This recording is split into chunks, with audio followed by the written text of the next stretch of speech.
अस्सलाम वालेकुम। My name is Yasir Hussain. और लास्ट वीडियो में हमने जो है वो हमारा चैप्टर जो 5 था उसे कंप्लीट किया था, जिसमें हमने कंडीशनल स्टेटमेंट्स देखी थी।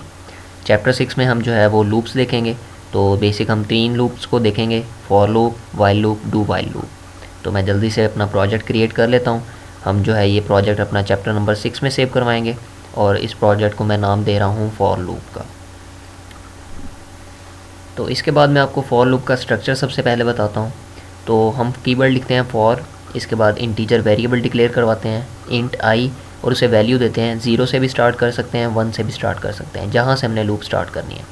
फिर नेक्स्ट कॉलन के बाद मैं कंडीशन बताता हूँ आई इज़ लेस दैन और इक्वल टू 10। इसका मतलब है कि ये लूप 10 से कम या 10 के बराबर तक चलेगी।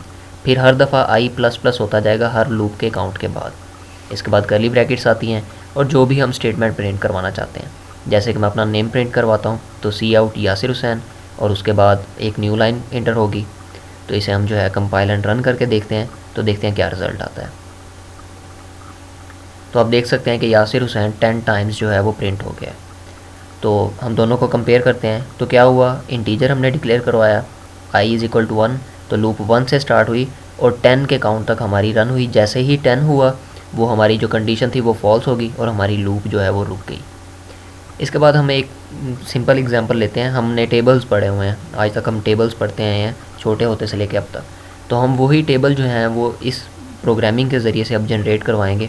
तो हम एक फ़ंक्शन बनाएंगे जिसमें यूज़र इंटर करेगा कोई भी टेबल, ठीक है, और उसके रिलेटिव जो है हम उसके टेबल जो है 10 तक वो शो आउट करवाएंगे। तो हम स्टार्ट करते हैं। तो सबसे पहले मैं एक इंटीजर वेरिएबल ले रहा हूँ टेबल के नेम से। एक स्टेटमेंट मैं प्रिंट आउट करवा रहा हूँ जिसमें हम यूज़र को बताएंगे कि वो एक नंबर इंटर करे ताकि उसका हम टेबल ले सकें। तो enter number to get its table, इसे मैं स्टोर करवा रहा हूँ टेबल वेरिएबल में जो हमने डिक्लेयर करवाया। तो सेम मैं वैसे ही ऊपर वाली जो लूप है सेम वही स्ट्रक्चर यूज़ कर रहा हूँ। Int i is equal to 1, i is less than और equal to 10 and i plus plus. अब मैं जो हमारा टेबल है वो प्रिंट आउट करवाऊँगा।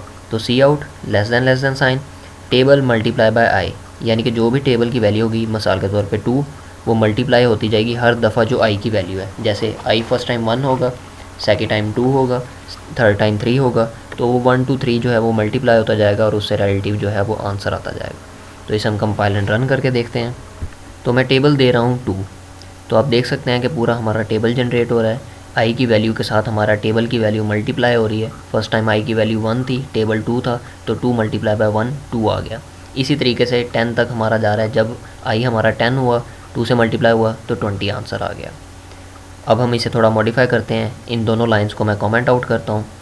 अब मैं थोड़ी मॉडिफाइड लाइन लिख रहा हूँ, सही, ठीक है, सी आउट करवा रहा हूँ।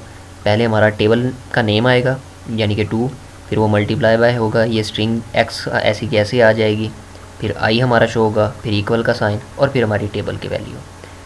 इसको कंपाइल एंड रन करने से पहले मैं चाहता हूँ कि मैं इसे एक दफ़ा सारे को एक्सप्लेन कर दूँ। तो फॉर कीवर्ड हमने यूज़ किया। इंट हमने इंटीजर डाटा टाइप का एक वेरिएबल डिक्लेयर करवाया जिसे हमने इनिशियल वैल्यू दी कि आई की इनिशियल वैल्यू 1 है।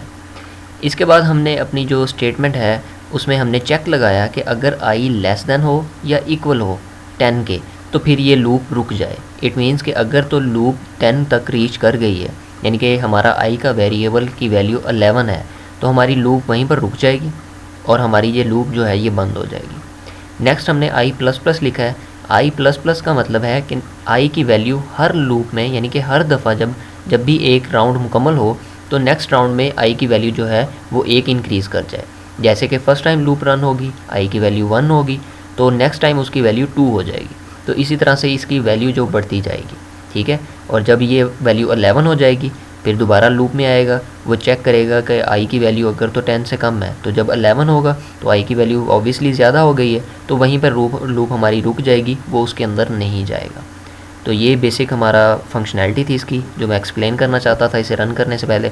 तो कंपाइल एंड रन किया, तो मैंने टेबल दोबारा 2 इंटर करवाता हूँ। तो देखिए आपके सामने ये जो है हमारे पास पूरा कंप्लीट टेबल जो है वो अच्छे से शो आउट हो रहा है।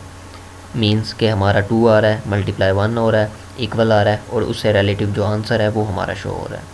तो इस तरीके से आप कोई भी लूप्स के साथ काम कर सकते हैं। ये मैंने बेसिक फंक्शनैलिटी आपको शो करवाई है कि हम फॉर लूप को कैसे यूज़ कर सकते हैं। नेक्स्ट वीडियो जो होगी उसमें हम वाइल लूप देखेंगे और उसमें भी हम टेबल बनाएंगे। हम देखेंगे कि वाइल लूप में हम टेबल कैसे जनरेट करवा सकते हैं। सो सी यू नेक्स्ट टाइम। अल्लाह हाफिज़।